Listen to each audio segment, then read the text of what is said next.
était une fois un roi qui avait un fidèle serviteur.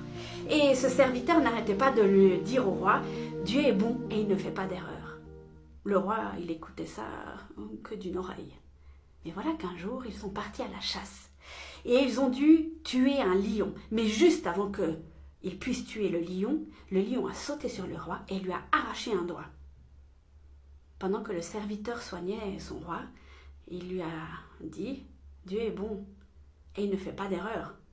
Le roi s'est mis dans une colère mais internationale parce qu'il s'est dit « Dis donc, t'es qui toi? Regarde, il me manque un doigt. Tu crois quand même pas que je vais dire que Dieu est bon et qu'il ne fait pas d'erreur ?» Et aussitôt, il a mis son serviteur en prison. Mais dans sa prison, le serviteur continuait à dire « Dieu est bon et il ne fait pas d'erreur ». Un jour, le roi est reparti à la chasse. Mais ce jour-là, il n'est pas tombé sur un lion. Il est tombé sur une tribu qu'il a capturée. Et dans cette tribu, ils avaient une particularité, ils faisaient des sacrifices humains. Quelle aubaine, ils avaient un roi sous la main pour le sacrifier. Alors ils l'ont préparé en vue de leur cérémonie, mais juste avant qu'ils le sacrifient, ils ont vu qu'il lui manquait un doigt. Mais ils n'ont pas pu le sacrifier, parce que dans cette tribu, on ne faisait pas des sacrifices incomplets. Et ils ont relâché le roi. Dieu est bon et il ne fait pas d'erreur, s'est dit le roi. Évidemment.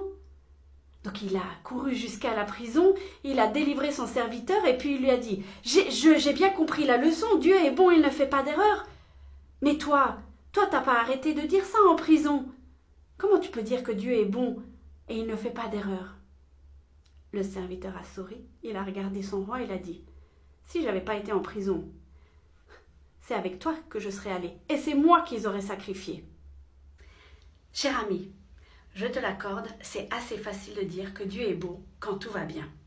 Souvent quand ça commence à aller de travers, il y a une pensée qui s'installe en nous très rapidement. Si Dieu était bon, pourquoi est-ce qu'il me fait passer par là? La petite histoire que je vous ai racontée au début, elle prête assez à sourire. Puis quand on a toute l'histoire, on se dit « Ah ben évidemment, heureusement qu'on lui a arraché un doigt, heureusement qu'il a mis le serviteur en prison. » Et on avait toute l'histoire. Eh bien, quand on a des difficultés, quand on a des épreuves, quand on a vraiment des choses par lesquelles on doit passer qui peuvent être affreuses, on n'a pas toute l'histoire. On ne sait pas ce qui va arriver. Et surtout, on ne sait pas pourquoi. Alors, peut-être qu'on n'aura jamais d'explication. Peut-être qu'on aura une explication, mais des années après. Je crois qu'à un moment donné, il faut accepter qu'on n'est pas tout seul. Eh ouais, grande nouvelle, hein? Et que ce qui nous arrive dans notre vie peut parfois servir à d'autres. C'est vrai, le prix peut être très très lourd à payer.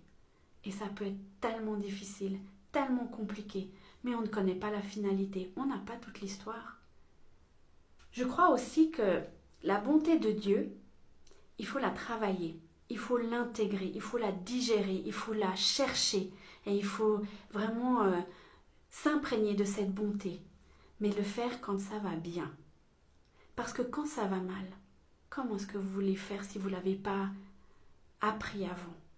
Cher ami, je t'encourage cette semaine à prier pour que Dieu puisse te montrer sa bonté, même si tu es dans les pires moments de ta vie, parce que Dieu est bon et il ne fait pas d'erreur. Je te souhaite une excellente semaine. Sois une bénédiction pour quelqu'un d'autre autour de toi aujourd'hui. À bientôt!